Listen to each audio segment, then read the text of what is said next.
नमस्कार, फाइटर समाचार में आपका स्वागत है।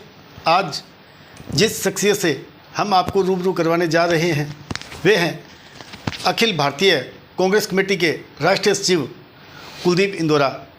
वर्तमान में राजनीति और जनहित के मुद्दों को लेकर आज हम चर्चा करेंगे कुलदीप इंदौरा से। कुलदीप जी, फाइटर समाचार सबसे पहले तो आपका स्वागत है।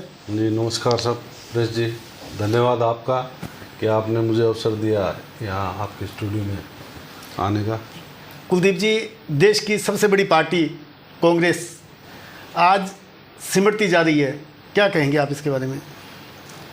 देखो, कांग्रेस पार्टी एक बहुत बड़ी पार्टी है, राष्ट्रीय पार्टी है, और आज जो सत्ता में है भारतीय जनता पार्टी, उसका पुरजोर तरीके से हर मुद्दे को लेकर कांग्रेस अपने प्लेटफॉर्म पे आवाज़ उठा रही है, लड़ाई लड़ रही है, संघर्ष कर रही है। तो आज सबसे मजबूती से अगर कोई लड़ाई लड़ रही है तो कांग्रेस पार्टी, जो विपक्ष के रूप में एक सशक्त भूमिका हमारे सोनिया गांधी जी, राहुल गांधी जी, प्रियंका जी और तमाम जो हमारे देश के नेता हैं वो संघर्ष कर रहे हैं। तो सिमटने का कोई मतलब नहीं होता। ठीक है, जनादेश जो हमें मिल रहा है, जनता को जिस प्रलोभन से, जिस तरीके से बेवकूफ़ बनाकर आज सत्ता हथियाई इस मोदी जी ने, लेकिन कांग्रेस कहीं चुप नहीं बैठी। कांग्रेस ने हमेशा लड़ाई लड़ी है और लड़ाई लड़ती रहेगी और मजबूती से लड़ाई लड़ेगी। कुलदीप जी, सवाल ये है कि कांग्रेस जो सिमटती जा रही है उसका क्या कारण है? आज बात कांग्रेस की करें तो देश के 28 राज्यों में से 24 में कांग्रेस सिमट चुकी है। देखो, सिर्फ 4 राज्यों में आपकी सरकार है। देखो, सरकार बनना नहीं बनना वो अलग बात है। हमारे सभी जगह उम्मीदवार लड़े हैं, चुनाव लड़े हैं और मजबूती से चुनाव लड़े हैं। मैं अभी वर्तमान में उत्तराखंड में था, वहाँ हमारी बड़ी अच्छी मजबूत स्थिति थी, लेकिन जिस प्रलोभन से, जिस सत्ता की ताकत से ये जो सत्ता का दुरुपयोग कर रहे हैं, तो ये सब जनता देख रही है। निश्चित तौर पे एक दिन समय आएगा जो बदलाव। 70 साल तक कांग्रेस ने भी राज किया, क्या प्रलोभन देकर राज किया? नहीं, प्रलोभन नहीं, देश में वो कार्य किए हैं कांग्रेस ने जो ये मोदी जी कितने समय रह लेंगे तो भी नहीं कर पाएंगे। जब देश आज़ाद हुआ था, देश की आर्थिक हालात क्या थी, देश की परिस्थितियाँ क्या थी, प्रिंस जी उसको देखिए। ना गांव में स्कूल होते थे, ना गांव में सड़कें होती थी, ना बिजली होता था, ना पानी होता था, ना अस्पताल होते थे, ना कोई संसाधन होते थे। ये बदलाव कोई एक दिन में नहीं हुआ, ना कोई इनके पास जादू की छड़ी की ये देश को एक दिन में बदल देंगे। ये देश में धर्म के नाम पर, भगवान के नाम पर इस तरह के मुद्दों को लेकर चलते हैं। विकास का इनके पास एक भी एजेंडा नहीं है। गरीबों का उत्थान करने का जो काम कांग्रेस पार्टी ने किया, चाहे वो नरेगा का काम देकर उन लोगों के लिए जिनके पास कोई रोज़गार नहीं था, जो व्यक्ति दूर दराज बैठा था, भूखा था, हालातों से जूझ रहा था, उसकी बात को अगर सोचा तो कांग्रेस पार्टी ने सोचा है। और नरेगा की योजना शुरू की, उससे पहले इंदिरा आवास के तहत योजनाएं शुरू की, कच्चे से पक्के मकान बनाने की। उन गरीब बस्तियों के लिए आदर्श गांव योजना में लिए, जिसमें सड़क, बिजली, पानी जो दलित मोहल्ले हैं, गरीब मोहल्ले हैं, उनमें दिए जाएं। स्कूलों को खोलने का काम किया। तो ये तमाम जो काम हुए हैं ये कोई एक दिन में नहीं हुए। आज जो देश 21वीं सदी की ओर गया है तो ये सब देन कांग्रेस की है। आज वही काम जो हमारे किए हुए हैं उन कामों को लेकर ही ये चल रहे हैं। चाहे आज आधार कार्ड की बात कर लो आप, आज चाहे नरेगा की बात कर लो, एक भी योजना के बदल। भाजपा की बात को जो आप बोल रहे हो मान भी लिया जाए तो हाल ही में पंजाब में जो चुनाव हुए उसमें कांग्रेस कैसे साफ होगी? उसमें ना तो भाजपा को बहुमत मिला, ना कांग्रेस को मिला। तीसरी पार्टी ने आपने अपना, देखिए, कहीं ना कहीं वहाँ हमारी पार्टी की कुछ कमियाँ रही जिसके कारण ये परिणाम आए। अन्यथा वहाँ कांग्रेस ने अच्छा काम किया और पहली बार किसी दलित चेहरे को लेकर वहाँ चुनाव लड़ा गया।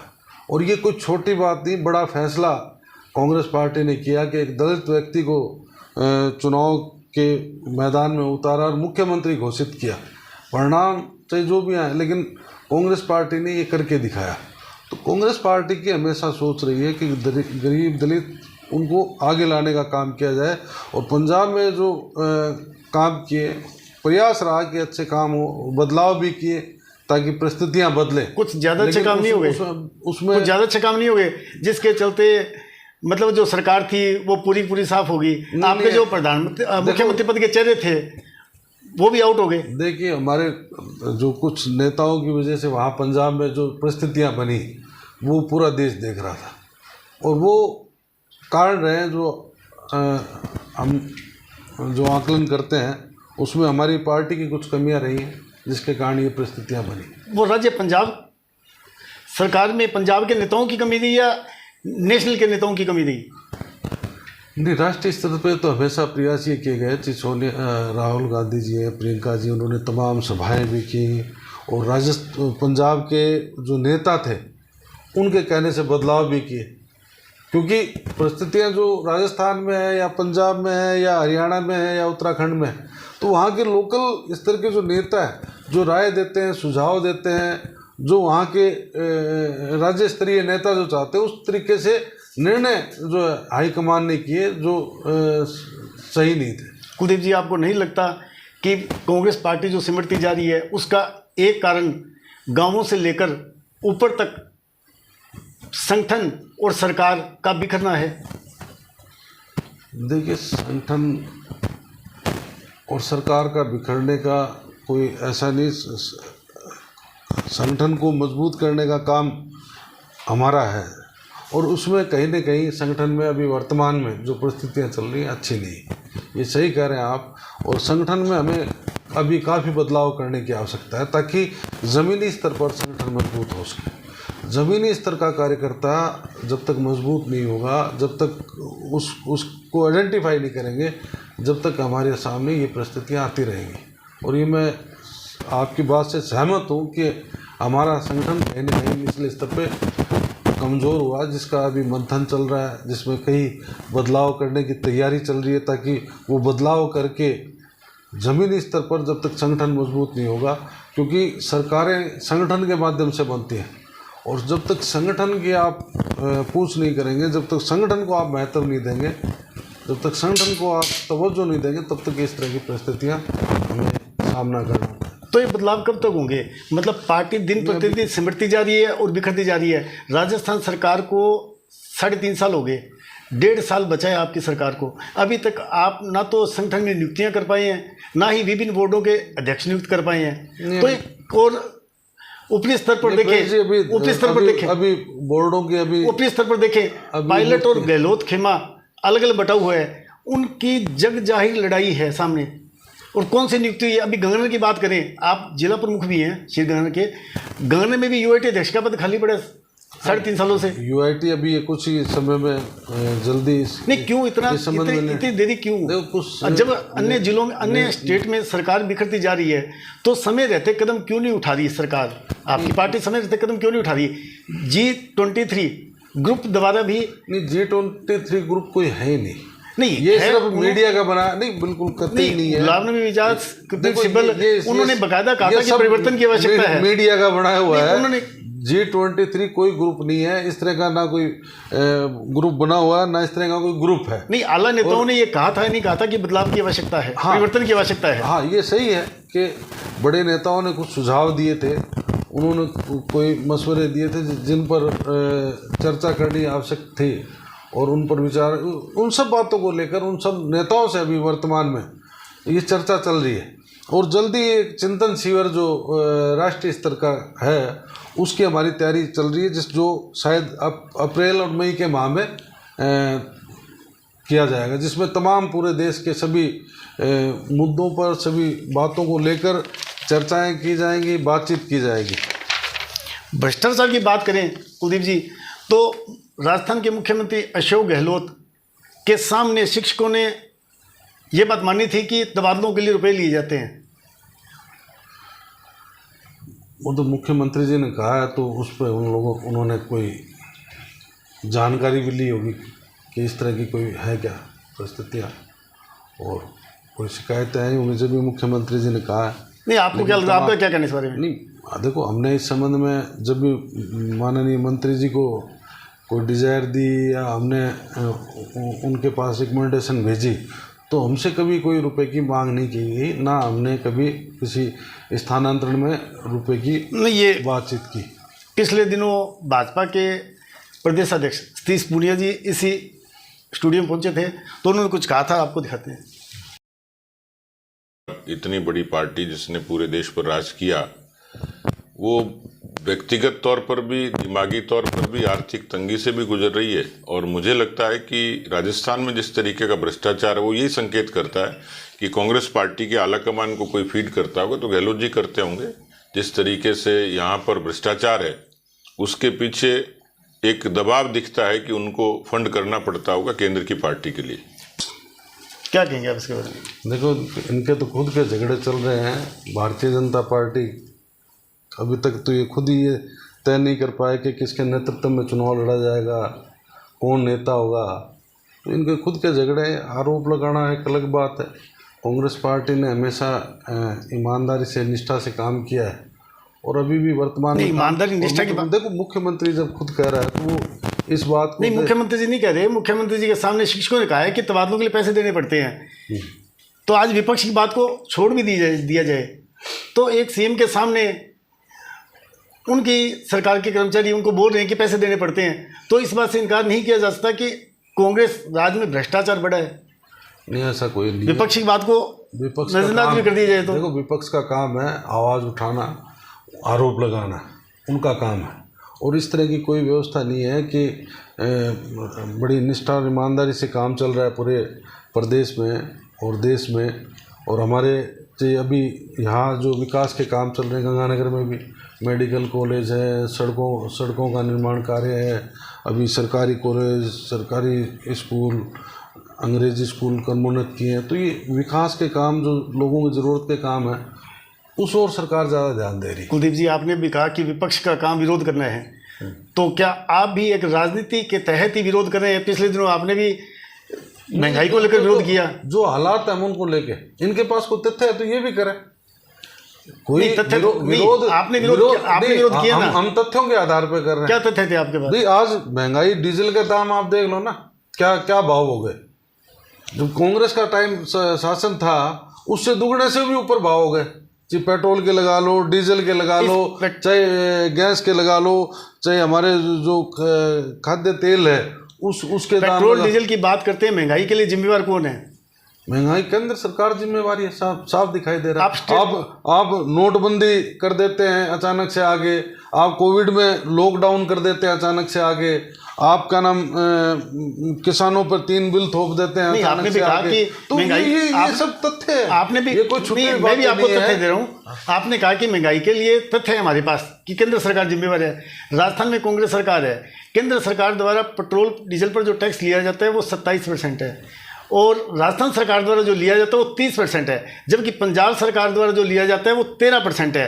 तो ऐसे में स्टेट कांग्रेस सरकार जिम्मेवार क्यों नहीं है महंगाई के लिए? आप अपनी सरकार के प्रति आवाज क्यों नहीं उठा रहे? पिछले दिनों देखो, जीएसटी लागू करनी चाहिए केंद्र सरकार को। नहीं, बात जिम्मेवारी कहती है। नहीं, इसमें हमारे मुख्यमंत्री जी ने 2% इसमें कम भी किया था बैट। नहीं, अब 30% है नहीं, जबकि पंजाब में आपकी पार्टी की सरकार थी और वहाँ 13% चल रहा है, 13 रुपये प्रति लीटर चल रहा है। तो ये भेदभाव क्यों? बिल्कुल, ये तो आप अपनी सरकार के खिलाफ आवाज क्यों नहीं उठाते? अपनी सरकार को आप क्यों नहीं कहते कि महंगाई कम करें, जबकि आप केंद्र के पाले में ज्ञान डाल रहे हो? बात रखी है सरकार, मुख्यमंत्री जी को, कि डीजल के दामों पर हमें ध्यान देना चाहिए। जो पंजाब में से डीजल आ रहा है उसमें अपने यहाँ बहुत ज़्यादा फर्क है, और ये बात हमने मुख्यमंत्री तक भी ये बात रखी है। तो इस बात के लिए ये भी तथ्य है, जैसे आप कह रहे हो कि हमारे पास तथ्य है। हम मानते हैं इस बात को। तो आज राजस्थान सरकार दोषी है नहीं? आप पूरे देश के हालात देखो ना। नहीं, आपके पास तो पावर है ना। आप लोगों की भलाई चाहते हैं, आप चाहते हैं लोग महंगाई से त्रस्त हैं, तो आप पहल क्यों नहीं करते? आप क्यों उम्मीद करते हो कि पड़ोसी पर कि पहल वो करे? आप पहल क्यों नहीं करते? खुद आगे आकर क्यों नहीं कम करते? पंजाब में आपकी सरकार थी, उसने कम किया, क्या कारण था? ये हम तो मांग कर रहे हैं। नहीं, पंजाब में कैसे हुआ? पंजाब में कैसे हुआ? आपकी जीएसटी लागू होनी चाहिए। नहीं, पंजाब में कैसे हुआ? डीजल की बात नहीं, आप तमाम चीजों पे देखो ना। बात पेट्रोल डीजल की वजह से ही सारी चीजें बढ़ी है। पंजाब में क्या कारण था, सिर्फ ये बता दो आप। नहीं, आप ये देखो ना, पूरे पंजाब में कारण क्या था? पूरे देश में क्या हालात? पंजाब में क्या कारण था? पंजाब में आपको वोटों की राजनीति करनी थी, वोट सिर पर थे चुनाव, जिसके चलते आपको कम करने पड़े कि लोगों को वोट मिले, लेकिन लोगों ने सस्ता पेट्रोल और डीजल भी लिया और वोट भी नहीं दिए कांग्रेस को। सोच लेकर कोई काम नहीं तो फिर क्यों किए? रीजन बताइए आप, जनता के सामने पब्लिक देख रही है। नहीं, बिल्कुल इस तरह की कोई सोच नहीं है। और हम ये प्रयास रहे हैं, सरकार के प्रयास है कि जीएसटी पे लिया जाए ताकि पेट्रोल डीजल के दाम पूरे देश में एक हों। और जो महंगाई सिर्फ पेट्रोल डीजल की नहीं, तमाम चीज़ों की आप देख तो तमाम डीजल परिवहन से ही तो माल आएगा। आज डीजल के रेट बढ़ गए, तो परिवहन से ही आएगा माल, कहाँ से आएगा? तो आप क्यों नहीं करते? केंद्र सरकार को आप केंद्र पे क्यों कर रहे हो? आप क्यों नहीं करते? देखो, जो स्टेटों में जो सरकारें हैं उसको अनुदान, उसको मदद करने का काम किसका है? केंद्र सरकार का होता है। और केंद्र सरकार ही बजट देती है ताकि आज कोविड में देश में जो हालात थे उसमें सबसे अच्छा काम यहाँ राजस्थान सरकार ने किया। ये कोई बात छुपी हुई थोड़ी ना। कुलदीप जी, बात महंगाई की चल रही है, कोविड की बात नहीं चल रही। ये सब कारण है, राजस्थान है, नोटबंदी, जीएसटी, राजस्थान और ये सब कारण है। राजस्थान आज छोटे छोटे जो व्यापारी हैं वो त्रस्त हैं जीएसटी के कारण। आज महंगाई से त्रस्त नहीं है, ये सब महंगाई से त्रस्त नहीं है। महंगाई बढ़ी। तो पंजाब में राजस्थान भेदभाव क्यों? सिर्फ ये बताइए। नहीं, राजस्थान में सरकार अपनी तरफ से जो भी कर सकती है, सरकार ने हमेशा प्रयास किया है। अभी बिजली में भी जो छूट दी है 50 मतलब तक भाजपा कर रही है। नहीं, तो गलत कर रही है, विरोध कर रही है। कांग्रेस कर रही है, वो सही कर रही है। प्रिंस जी, हमने राहत दी है, बिजली में अभी राहत दी है। और भी बहुत सी जो बच्चियां हैं उनको शिक्षित ये राहत 3.5 साल बाद याद क्यों आई? नहीं, अब चुनाव होने वाले इसलिए राहत याद आ गई। पंजाब में चुनाव थे, आपने पेट्रोल डीजल पर वेट कम कर दिया। अब यहाँ चुनाव है अगले वर्ष, इसलिए आपने यहाँ बिजली में अभी 1.5 साल से ऊपर का समय पड़ा है। 3.5 साल तो बीत चुके हैं ना। नहीं, देखो, 1.5 साल से ऊपर का समय है। अब चुनाव का ये अभी 6 महीने अभी चुनाव के पड़े हैं, फिर हम घोषणा कर रहे हैं। तो इस तरह की बात नहीं है। हमेशा किसानों का कर्जा माफ करने की बात होती है तो कांग्रेस पार्टी ने सोची है। कुलदीप जी, बात करें अपने सुसाइड केस की, तो राजस्थान में 2020 में 5,658 सुसाइड के मामले आए हैं, जिसमें 100 बच्चे ऐसे हैं जिन्होंने परीक्षा में फेल होने पर जान दे दी और 118 बच्चे वो थे जो बेरोजगारी से परेशान होकर आत्महत्या कर ली। इन आंकड़ों पर नजर डालें तो याद आता है रिट स्कैम। क्या कहेंगे आप? न्यूज़ में जांच के लिए मुख्यमंत्री जी ने कहा है कि जांच हो इसमें, और उन्होंने इसमें सीटें बढ़ाने का भी काम किया है। नहीं, जांच हो, जांच होने से क्या जिन बच्चों ने जान दी उनकी जान वापस आ जाएगी? नहीं, दोषी उन पे कार्रवाई होगी और उन पे कार्रवाई होनी भी चाहिए। जो भी दोषी हैं, ये दोषी पर कम कार्रवाई होगी। अभी तक सिर्फ मछलियां पकड़ी हैं, मगरमच्छ तो आए ही नहीं। और ये जो अभी जो सोसाइटी और जो हालात बने हैं पूरे देश में, वो महंगाई के कारण ही। आज आप बात राजस्थान की क्यों नहीं करते? आप केंद्र, आप हर बात को घूम फिर कर आप केंद्र पर क्यों लेके जाते हैं? रीट स्कैम आपके राजस्थान में हुआ, गहलोत सरकार में। आपके गहलोत आपके स्टेट में अगर आग लगती है, आपके स्टेट में आग लगती है तो आप क्या, तो यहाँ आपका पार्टी का मुख्यमंत्री कहता है कि यहाँ नड्डा आके गया था भाजपा का, जिसके चलते आग लगी। आप अपने स्टेट की सुरक्षा क्यों नहीं करते? आपके पास खुद के पास पुलिस है, खुद के पास प्रशासन है, और आरोप लगाते हो केंद्र पर। आप रीट स्कैम में भी आप बेरोजगारी को मान रहे हो। रीट स्कैम राजस्थान सरकार था, किसका था? इसमें जांच चल रही है और जांच कब तक चलेगी? जिन बच्चों ने पेपर दिए, जिन बच्चों ने पेपर दिए, जिनका भविष्य चौपट हुआ, उसके लिए जिम्मेदार कौन है? दुर्भाग्यपूर्ण है जो घटना घटी है, वो दुर्भाग्यपूर्ण है। और इसमें जांच, निष्पक्ष जांच होनी चाहिए और जो दोषी हैं उनके खिलाफ कार्रवाई होनी चाहिए। उसमें किसी को बख्शा नहीं जाए चाहिए। कब तक होगी ये? कितने साल चलेगी? कितने टाइम चलेगी? इसमें चल रही जब जो पकड़े गए हैं, मछलियां जो पकड़ी गई हैं, उनसे क्यों नहीं पूछताछ की गई? पूछताछ हो रही है, उसमें केंद्रीय कर रहे हैं। भाजपा के केंद्रीय मंत्री गजेंद्र सिंह शेखावत ने कहा था कि अगर रीट की जांच गहराई से होती है तो गहलोत सरकार के कई मंत्री नपेंगे इसके अंदर। दोषी हैं तो उनको चाहे कोई भी हो ना, तो किसकी शय है? बड़ा आदमी तो कोई आया ही नहीं अभी तक सामने। इसमें कोई किसकी शय पे हुआ इतना बड़ा स्कैम? निष्पक्ष जांच होती है। आपको ध्यान हो, पहले भी जो घटनाएं घटी उसमें हमारे मंत्री विधायक जेल में भी गए हैं। अगर सोच ही होती तो वो लोग जेल में नहीं जाते। ऐसी घटना थी जिस स्कैम के चलते आपकी पार्टी के मंत्री जेल में गए? एक ही बताइए आप। अब आपको ध्यान है, जैसी देखो पहले ये घटना, इसमें भी जांच होगी और जो दोषी होंगे वो अंदर जाएंगे। पहले भी जो चाहिए मदेरणा जी की बात करें, नहीं, आपको लगता है कि जो मछलियां पकड़ी गई वो बिना विधायकों मंत्रियों की शय के बिना कर सकती थी ऐसे काम? तो पकड़े गए तो जो दोषी होंगे वो पकड़े जाएंगे। नहीं, मैं कह रहा हूँ बिना शय के, सरकार की शय के हुए मैं हैं। कह रहा हूँ अगर कोई शय अगर किसी ने दी है तो पकड़े जाएंगे, उन पर कार्रवाई होगी। इस मामले में भी चल रही है इस मामले में भी भाजपा गजेंद्र सिंह शेखावत ने आरोप लगाया था कि कैबिनेट स्तर के मंत्री आएंगे इसके बीच में। हाँ तो आएंगे, जो अगर दोषी होंगे आएंगे। तो हाँ, जांच ये मानते हैं वो कि भी जांच हमारी चल रही है और दोषी है वो आएंगे, तो जांच में हमारे कहीं कोई कमी नहीं है, जांच होगी। ये आप मानते हो कि युवाओं से धोखा हुआ? नहीं, युवाओं के साथ तो बहुत बड़ा धोखा हुआ है, राजस्थान के नहीं पूरे देश के लोगों के युवाओं के साथ धोखा हुआ। 2 करोड़ स्कैम की बात 2 करोड़ मैं रेट स्कैम की बात कर रहा हूं। इसकी तो बात होगी। आप घूम फिर नहीं प्रिंस जी सही है। नहीं, आप घूम फिर, मैं सिर्फ इस स्कैम की बात कर रहा हूं। इसमें बच्चों के साथ जो मैं हुआ इस स्कैम की बात कर रहा गलत हुआ है, बिल्कुल इस बात के लिए मैं सहमत हूँ। एक परीक्षा लेकिन निरस्त आप कर दी युवाओं की गई, बात एक परीक्षा निरस्त कर दी गई, क्या वो सही थी? नहीं, उसमें टोटल लगभग 15 लाख बच्चों ने परीक्षा दी थी, एक परीक्षा निरस्त कर दी। जिन बच्चों के सपने थे, जिन पेरेंट्स के सपने थे, उनका क्या होगा? बड़ी मेहनत करके यहाँ तक एग्जाम तो तक क्या इस पहुंचते सरकार हैं। को सफल सरकार मानते हो? क्या आपकी नजर में गहलोत सरकार सफल है आज के टाइम में? देखो, सरकार हमेशा सफल वो होती है जो लोगों के हितों की बात सोचे, और इस तरह के जब स्कैंडल होते हैं तो उसमें सरकार तुरंत उसको संज्ञान में लाकर उसमें कार्रवाई करे और जो दोषी है उन पर कार्रवाई हो, तो ये चीज़ें होती हैं। सबसे बड़ा पेपर हुआ, उसमें स्कैम हो गया, और मुख्यमंत्री जो स्टेट का राजा है उसके सामने उसके ही कर्मचारी बोल रहे हैं कि पैसे लिए जाते हैं, तो इससे सफल और क्या होगी? आपकी नज़र में ये सफल है? तो अपराध में देखें, हम वुमेन महिला अपराध के बारे में देखें तो राजस्थान देश में 2019 में दूसरे नंबर पर और 2020 में तीसरे नंबर पर था पूरे देश में। इस तरह की कोई आप जानकारी, ये आंकड़े जानकारी टोटल है, इसमें जो भी हालात बने हैं उसमें कभी ये आंकड़े कुलदीप जी, जो भी 2018 में वसुंधरा राजे सरकार थी राजस्थान में तो 27,866 महिलाओं के प्रति अपराध थे। 2019 में 18 के एंड में गहलोत सरकार आई, 2019 से ये आंकड़े बढ़ के 41,550 हो गए, और 2020 में 34,535 हो गए। कभी पहले और कभी दूसरे नंबर पे आ रहे हैं हम पूरे देश में महिलाओं से अपराध संबंधित। इसमें अभी पिछले दिनों भी मुख्यमंत्री जी ने इसकी बड़ी गंभीर एक बैठक ली, जिसमें सभी पुलिस अधिकारी, तमाम जो लोग थे विषय के माध्यम से पूरे प्रदेश के पुलिस प्रशासनिक अधिकारी थे, उन्हें निर्देशित किया गया कि जो प्रदेश में जो वर्तमान में हालात चल रहे हैं उनमें किस प्रकार से सुधार हो सकता है, किस प्रकार से ये जो घटनाएं घटी है रोक लग सकती है। तो मुख्यमंत्री जी इसके लिए प्रयास रहता है पूरी तरह, और वो भी इस बात की चिंता है तभी उन्होंने ये सब बातचीत की हैं। और इस मामले में सरकार बहुत गंभीर है, वो कभी इस बात को वैसे नहीं छोड़ती, वो गंभीरता से लेकर। कुलदीप जी, इतनी गंभीरता किस काम की कि महिलाओं के प्रति अपराध बढ़ रहे हैं, स्कैम हो रहा है, भ्रष्टाचार बढ़ रहा है?